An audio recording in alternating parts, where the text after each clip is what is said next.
y Medios al Aire es mercadotecnia, empresas, publicidad, medios de comunicación, invitados, marcas, sociedad, consumidores, clientes, innovación, espacio de expresión, ideas, experiencias, estrategias, empresarios, promociones, posicionamiento, comercialización, diversión, habilidades. Detrás de conocer día a día la labor de nuestros invitados.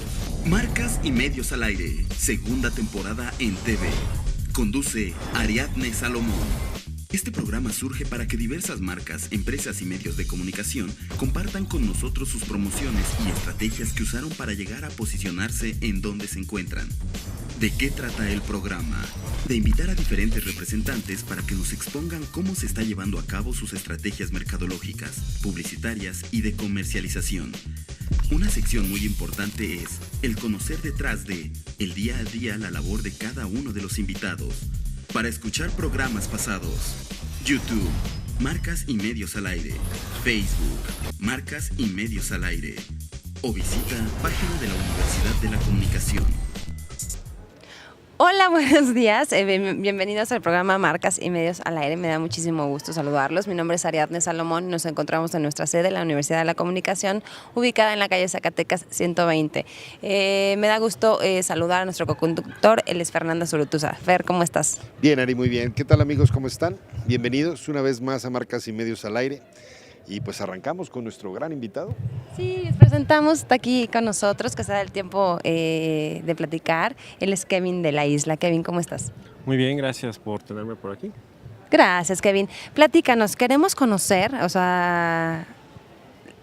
tu trayectoria, más bien, platícanos dónde estudiaste, qué estudiaste y platicamos de tu trayectoria profesional y después hablamos de la película. ¿Qué les parece? Ok, pues bueno, yo nací y crecí aquí en la Colonia Roma. Estuve la primaria fue en el Colegio México, luego en el Instituto México, luego acabé en el CUM y luego a los 18 me fui a Irlanda. Se suponía que me iba por 6 meses y acabó siendo 1 año, luego 2 años. Y el chiste era para ahorrar suficiente dinero para irme a Australia y estar ahí un rato.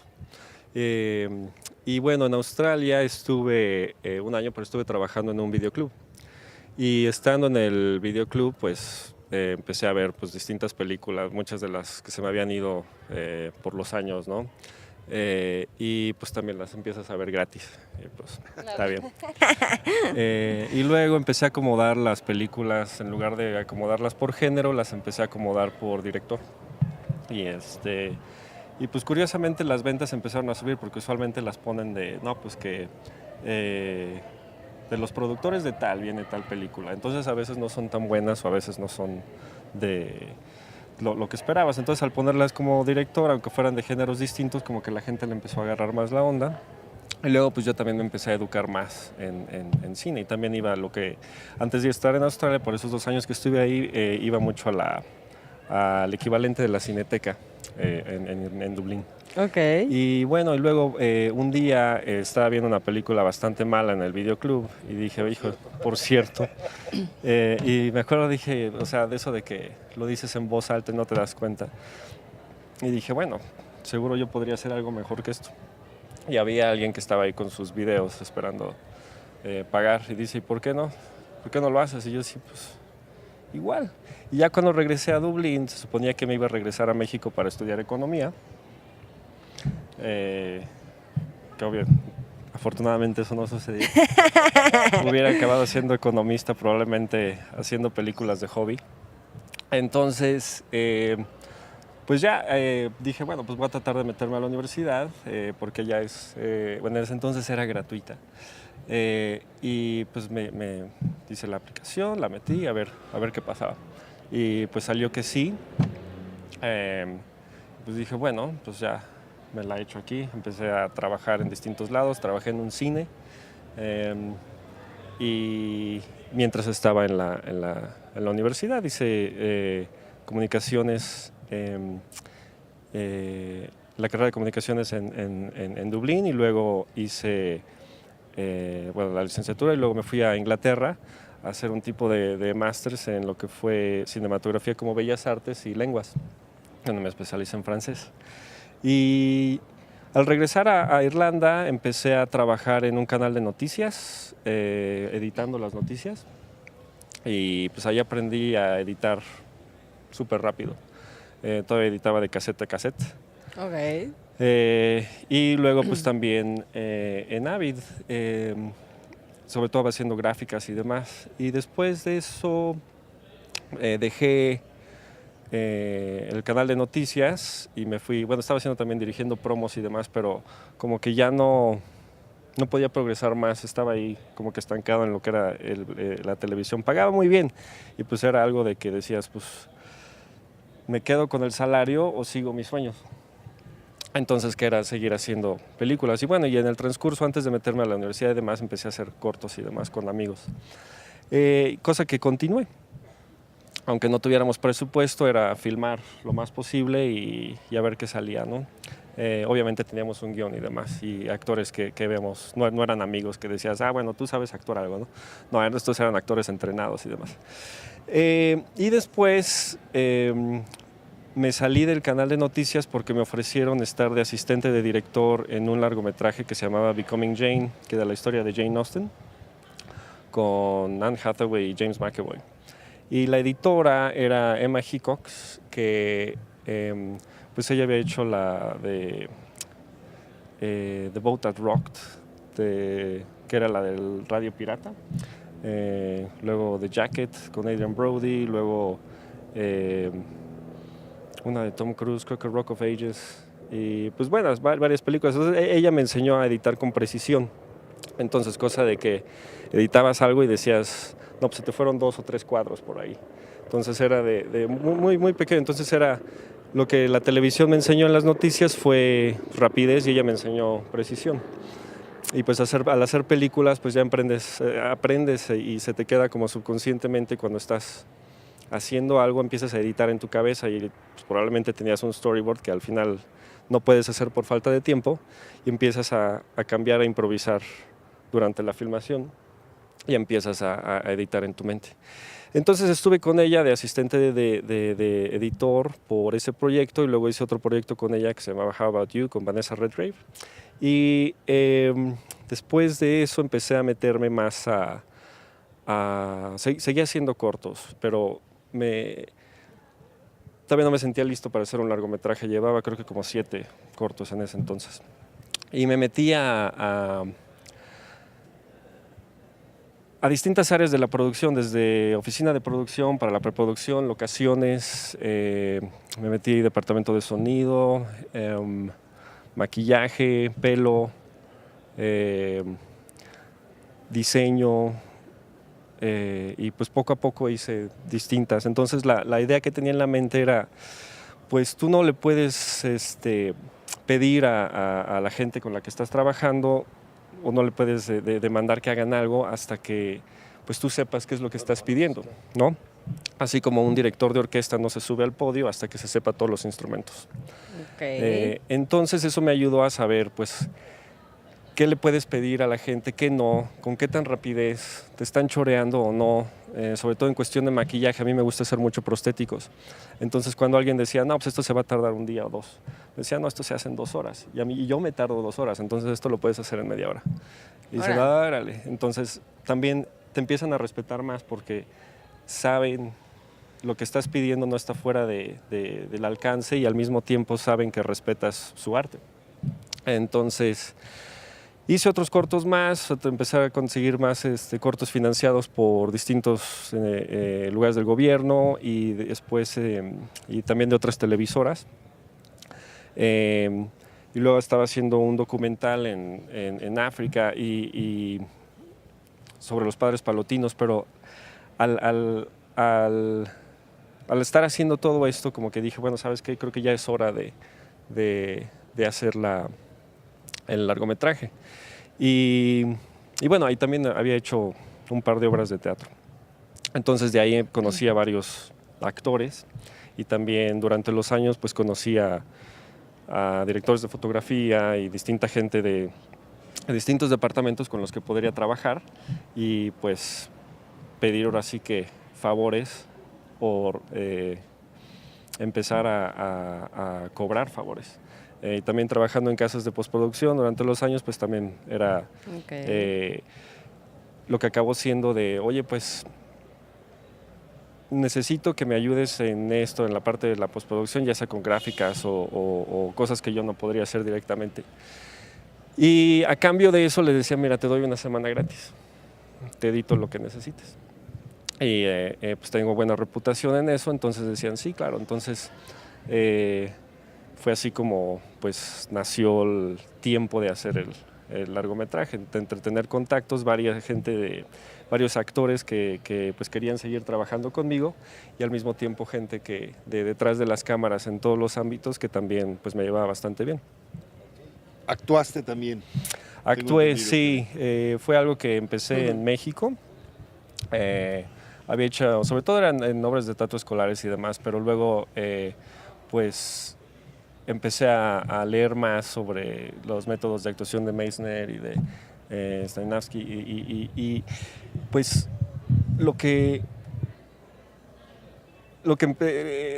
eso siempre como que me gustó y luego lo había hecho en Televisa por un rato en Carrusel de las Américas, que fue pues, o sea, no lo llamaría actuación en la que te entrenaste, ¿no? Es más que nada te avientan y de hecho de la forma en la que hacen las novelas en Televisa te ponen un apuntador, no sé si sigue siendo el caso, pero creo que eso era lo que lo hacían y por eso podían hacer novelas tan rápido, te ponían el apuntador, te daban todas las líneas, no tenías que memorizarlas y nada más te decían, bueno, pues tienes que tener esta emoción, este sentimiento. Y pues bueno, entonces sabiendo esas cosas de delante y detrás de las cámaras, pues y luego estudiando un poco más de mi lado y luego por parte en la universidad y llevándote con actores y ayudándolos para audiciones y demás, pues te empiezas a sumergir un poco más. Y también pues he estado en algunos cortos que yo he hecho, a veces por falta de tener talento alrededor. Pues digo, bueno, pues ya me lo he hecho. Digo, no es un papel muy grande. No se va a romper la cámara. Entonces, pues sí, esa fue otra de las partes. Te hace mucho más completo, ¿no? O sea, el saber efectivamente, vamos, el papel más del actor. Más completo, más exigente, más, claro, ¿no? Por supuesto. Al momento que llegas a dirigir, bueno, pues si diriges un actor sabes lo que le estás pidiendo porque tú estuviste ya ahí, ¿no? Sí, exactamente. Y sabes cuánto tiempo. Tampoco, por ejemplo, si es una escena muy fuerte, muy dramática en la que pues no sé, los tienes que sumergir de una forma muy subconsciente a una emoción pues fuerte, donde tienen que meterse a sus sentimientos pasados, ya sea de alguna tragedia o algo así, pues para una escena muy, muy triste o en ese sentido fuerte, pues tienes que darles tiempo, ¿no? Entonces no puedes decir, oye, prende el switch. Al menos entonces, o no te puedes ir de una escena así a algo súper feliz rápidamente. Hay actores que sí lo pueden hacer, pero en general pues cuesta mucho trabajo y cansa. Oye, Kevin, ¿y qué habilidades dirías tú que tendría que tener una gente que se quiere dedicar al medio cinematográfico, ¿no? O sea, tú estuviste, como nos platicabas, televisión, cine, en la parte musical, o sea, conoces como todo, ¿no? Las ramas, a lo mejor. ¿Qué habilidades tendría que tener una persona en específico que se quiere dedicar al cine, ¿no? Paciencia. Mucha paciencia. Con todos. Principal básico. Sin eso no se hace nada. Muchísima paciencia y también todo viene también a la paciencia, o sea, no apresurarse. Por ejemplo, mucha gente quiere ir directamente a hacer su largometraje, ¿no? Y dices, directo, pues mira, Sí, claro. ya hiciste un corto, no, ok, se te va a caer. O sea, ¿qué tanto sabes de sonido? ¿Qué tanto sabes de iluminación? ¿Qué tanto sabes manejar los actores? Entonces, si haces un corto, pues al menos fue 1 mes, 3 meses de tu vida. Un largometraje va a ser 1 año a mínimo. Sí, claro. Entonces, y lo más seguro es que pues, el cortometraje no te va a salir bien. No es tu Perros de Reserva, no es lo que va a ganar Cannes, no es lo que va a ganar. Sé que en la mente piensas que sí, pero un caso de cada millón lo es. Y es usualmente porque tienen un equipo enorme cuando suceden esos casos, o que son hijos de un director muy grande, o entonces tienen a un talento detrás que nada más ahora sí que los llevan de la mano para hacerlo. Entonces, pues es hacer lo más, agarrar la experiencia posible, lo más que puedan, filmar o sea, todos ya tienen cámaras, o sea, sus celulares tienen cámaras y aparte son buenísimas, filmen lo que pueden, aunque se mueva mucho. Lo más importante es tener un buen guión y de ahí no importa de lo que lo filmes, de ahí poco a poco vas a empezar a crear tu voz y tu estilo. Hay gente que no le gusta usar tripiés, nada por el estilo, que quieren hacerlo todo handheld. Entonces, pues, adelante, pero experimenta primero antes de lanzarte ahora sí que a lo hondo. Entonces, cuando vas a nadar, o sea, no te avientas al mar directamente, vas poco a poco, estás en el chapoteadero poco a poco. Y es lo mismo, o sea, no puedes aprender a correr sin antes aprender a gatear. Por supuesto. Entonces, ¿cuáles crees las áreas, Kevin, que tienes que pasar para, como tú, o sea, para llevar a cabo todo este proceso? Camarógrafo, editor, productor, director, ¿qué áreas? Porque yo en lo personal no lo sé, por eso le pregunto. ¿Qué áreas tienes que tener? Ajá, pasar, o sea, ¿por qué áreas tienes que conocer, vivirlas para poder ser un buen director? Las más que puedas. O sea, entre más sepas y algo de la cinematografía es nunca dejas de aprender. O sea, es un proceso de que aunque pienses que lo sepas todo, nunca lo vas a saber todo. Okay. Se aprende mucho de los accidentes. La edición es buenísima porque si tú haces un accidente y la riegas por completo en un corto, no vas a hacer ese error de nuevo, garantizado. Sí, claro. ¿Te lo vas a aprender? Sí, porque aparte son costosos, ya sea en dinero o tiempo. Y también vas a quemar bastantes puentes con gente. ¿No? O sea, si tú te avientas a un proyecto y pues no tienes esa experiencia, ese actor no va a volver a trabajar contigo. Ese camarógrafo no va a volver a trabajar contigo. Claro.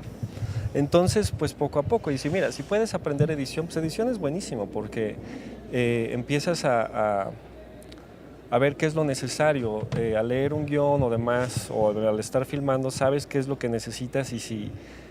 aparte de la persona que te está haciendo continuidad, pues tú sabes si ya tienes la escena o no, si necesitas algo más o no. Como camarógrafo, pues puedes empezar a cuadrar. La fotografía es buenísima para eso, porque hay que acordarse que pues, la cinematografía es fotografía que se mueve, ¿no? Entonces, pues si empiezas a encuadrar, empiezas a hacer tus cosas padres, empiezas a hacer tu estilo. Tal vez tú no quieras ser director de fotografía, pero al menos ya sabes más o menos cómo encuadrar y vas a encontrar a la persona que lo va a querer hacer contigo. Y sí, luego pues entre más sepas de todos los departamentos es bueno. Okay. Si te gusta el terror tienes que aprender a hacer maquillaje. Okay. También leer lo más posible, lee otros guiones, empiezas a ver los estilos de otra gente, porque a veces... Cuando ves la película terminada no te fijas mucho en el guion o cómo escribe ese guionista. Entonces leer guiones para ver también qué tipo de estilo tienen, cómo se comunican las ideas, cómo hacen que de la página empieces a hacer para que todos los demás visualicen lo que tú quieres hacer. Porque hay que acordarse que esto es un trabajo en equipo, no es de una persona. Kevin, yo me atrevería a agregar un poco a tu recomendación de paciencia, mucha perseverancia. No rendirte, ¿no? No. O sea, es mucho insistir y yo creo que debes tener una gran tolerancia a la frustración, ¿no? Aprender a frustrarte y aprender de esa frustración para poder seguir adelante, ¿no? Sí, absolutamente. El problema también de tener la paciencia y tragarse esa frustración es que en un momento va a explotar. Sí, claro. Entonces puede ser la persona más buena onda y la que se ve más paciente y que no pierde la paciencia y que se ve muy tranquila, pero hay un volcán dentro. Sí, claro. Entonces, y le va a tocar a alguien que a veces no tiene nada que ver, y pobre persona, pero, o sea, te tropezaste en un cable y se salió todo, y no tenía nada que ver la persona que puso el cable por ahí. Sí, claro. Pero tenía que salir de algún lado. Y sí, a veces es algo que pues hay que aprender a cómo pues, deshacerse de todo eso. Meditar es bueno. Sí, por supuesto. Oigan, pues tenemos que ir a un corte, perdón. Vamos a un corte y regresamos para seguir platicando con Kevin de la Isla.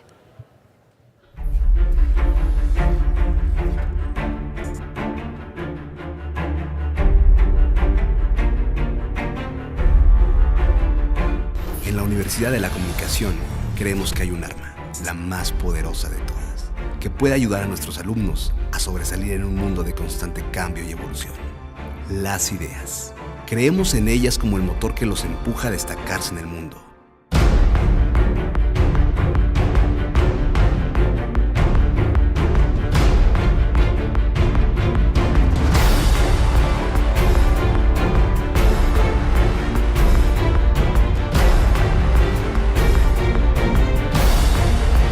Una buena idea no tiene forma definida ni temporalidad.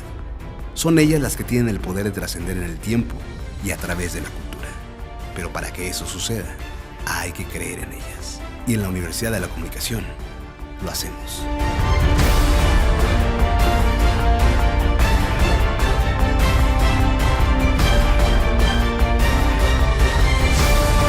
La próxima gran idea es la tuya.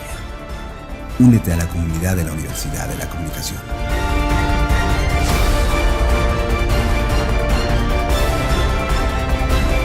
Licenciaturas, especialidades, maestrías y diplomados.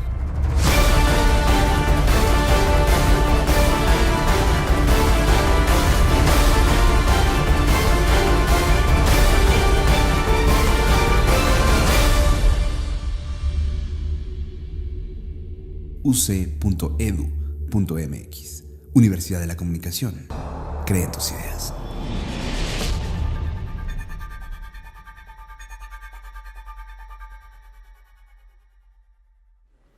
Pues estamos de regreso aquí platicando muy a gusto con Kevin de la Isla. Kevin, cuéntanos por qué estás aquí en México en esta ocasión. Pues en esta ocasión, hubiera estado padre que fueran vacaciones, pero no. Venimos a promocionar mi ópera prima, largometraje, se llama The Hit Producer, La Cortada Perfecta, que se estrena en cines, en cartelera desde este viernes 31. Sí. Oye, cuéntanos un poquito más para la gente que nos está viendo del proceso. ¿Cuánto tiempo te tardaste con esta película? ¿Quiénes son los actores? Platícanos también cómo llega, ¿no? Todo el proceso de cómo llega a cines a México, porque muchas veces nosotros como personas comunes y corrientes no lo sabemos. Pues es un proceso largo, muy largo. En el caso de esta película, la idea original salió en el 2007. Okay. Estaba yo en un seminario que era para varios productores, a los cuales se les iba a dar financiamiento para 4 largometrajes, o sea, 4 productores, ¿no? Y ahí había como 200 personas. Entonces, pues había mucho calor, había una persona en el panel que pues ya estaba aburriendo un poco a la gente y pues se me ocurrió, pues, o sea, mi mente empezó a divagar un poquito y dije, bueno, ¿qué pasaría si a uno de estos productores se le botara el seso y empezara a matar a los demás para conseguir ese financiamiento? Okay. Y luego dije, bueno, ¿y qué pasaría si esta persona de hecho fuera un asesino a sueldo y lo demás es un frente? Y de ahí empezó a evolucionar un poco la idea. Entonces escribí como, pues varios actos, ¿no? Y dije, bueno, vamos a hacer esto. Y salió una idea bastante exagerada, era más como tipo Mentiras Verdaderas o Confessions of a Dangerous Mind de Clooney, pero como que la idea original era pues muy exagerada y era ya sea como para televisión o para película de muchísimo presupuesto. Entonces empecé a hablar con un guionista, Niall Queenan, que empezamos a ver, bueno, pues qué podemos hacer con esto y decidimos hacer una precuela a la idea original. Y es el origen de todos los personajes, porque donde lo tenía, pues ya como que todos estaban establecidos y no sabías su pasado. Entonces empezamos a hacer algo un poco más oscuro, porque la comedia del otro era pues más exagerada, era más, digamos, más Hollywood. Y esta se volvió pues mucho más oscura, el humor mucho más oscuro, se volvió más crimen y suspenso, se volvió más pues tipo europeo en ese sentido. Y bueno, ya cuando llegamos a un guión dije, bueno, pues esto ya es suficiente, se lo pasé a varios. Muchos de los actores Niall ya los conocía, y yo también pues yo había trabajado con ellos, entonces muchos de los papeles fueron escritos específicamente para ciertas personas. Jugando con sus cualidades y evadiendo defectos, a menos de que pues quisiera hacerlo a propósito. Y Y pues hablando ya con varios de esos actores, pues teníamos como el 60%. Y luego empecé a hablar con estos actores y ellos me empezaron a recomendar a otros actores. Y afortunadamente pues he tenido buena reputación en Irlanda, ya sea trabajando con actores en teatro o inclusive en cortos y demás. Y pues poco a poco recomendaron a más y fueron saliendo y pues sí, muy afortunadamente pues mi nombre ya tenía algo de peso. Entonces podía decir, mira, vamos a hacer este proyecto, vamos a recaudar fondos tipo crowdfunding, fondeo de ese sentido y vamos a ver cómo nos va. Entonces lo que va a pasar es, pues no va a haber paga para nadie, porque si no, no la vamos a hacer. Es un proyecto bastante ambicioso. Todo lo que vamos a recaudar se va a ir directo a la pantalla, desde pues para las cámaras, todo lo que era efectos visuales y ciertas otras cosas. Sobre todo, pues también tienes que darle de comer a la gente. Y eso es algo que siempre se les olvida en filmaciones. Hay que darle de comer a la gente. Si la gente no come, se pone de malas. Y pues también los matas. Pero pues poco a poco entonces empezamos a recaudar fondos, ya teníamos esto, ya conseguimos a toda la gente que necesitábamos. Y pues la historia en ese sentido es pues muy como obra de Shakespeare, ¿no? Porque tienes muchísimos personajes al principio y al final quedas con 4. ¿no? Sí, claro. Y pues en ese sentido también pues teníamos varios actores que estaban en series como Game of Thrones o Vikings y pues teníamos actores de bastante calibre. Entonces pues tampoco no los querías desperdiciar, aunque muchas veces decías pues tengo a este súper actor y solo está en una escena. Sí, no. Pero luego mucha gente habla de ese personaje después, entonces queda con mucho peso durante la película porque siempre te acuerdas de ese personaje. Y cosas así, entonces teníamos a varios personajes que actores decían, bueno, yo quisiera tener este papel porque nunca he hecho algo así.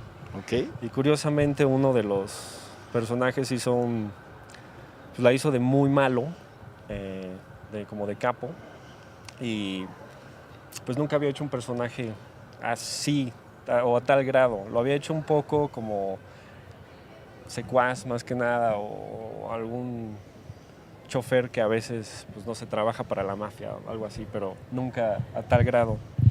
Y después gracias a eso en la película consiguió un papel fuertísimo en una novela de allá que es y pues cosas así curiosas. Okay. Y pues bueno, la filmación tomó un mes y la primera parte, porque luego por conflictos de horario con uno de los actores tenemos que filmar todo en un día, pero estamos filmando pues en finales de otoño, principios de invierno, entonces lo que empieza a suceder ahí es de que pues amanece tarde y oscurece muy temprano. Okay. Entonces pues tienes muy poca luz y estábamos haciendo escenas exteriores en una balacera. Y pues tuvimos que se nos fue la luz, literalmente, y no podíamos volver a filmar al día siguiente con este actor, porque se iba del país a no sé dónde. Y tuvimos que esperar un año para acabar esa escena, porque pues no teníamos presupuesto para contratar a un equipo de diseño que nos hiciera todas las hojas de otoño, porque... Claro. Entonces pues nos esperamos un año mientras editamos lo demás y acabamos haciendo todos los efectos y pues también estaban componiendo la música al mismo tiempo. Y ya filmamos lo que faltaba y listo. Y encontramos un colorista que acabó la película, que era de hecho era el colorista de Game of Thrones. Entonces pues tuvimos mucha suerte también con el equipo que tuvimos.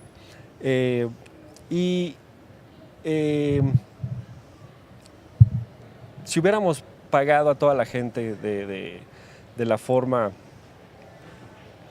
correcta, siguiendo todas las normas, hubiera sido yo creo que un presupuesto de 3/4 de millón a 1 millón de euros, más o menos. Entonces, y sí, o sea, me la aventé porque sabía que se podía hacer, sabía que tenía los contactos para hacerlo y también sabía que pues la gente lo quería hacer.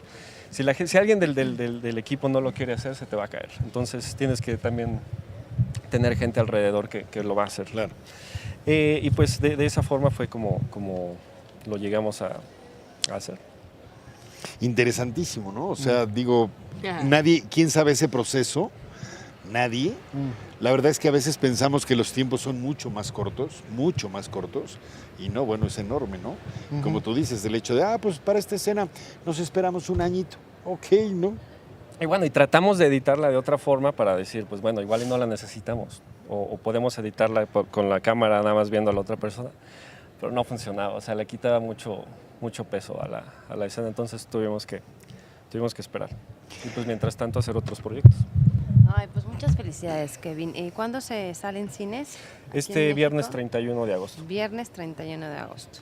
En Para que vayan al cine. Se los recomendamos, amigos, en Cinemex. Sí, entonces está en la página web lacoartadaperfecta.com, ahí también hay varios datos de la película, está el avance y también está pues un resumen. Ok.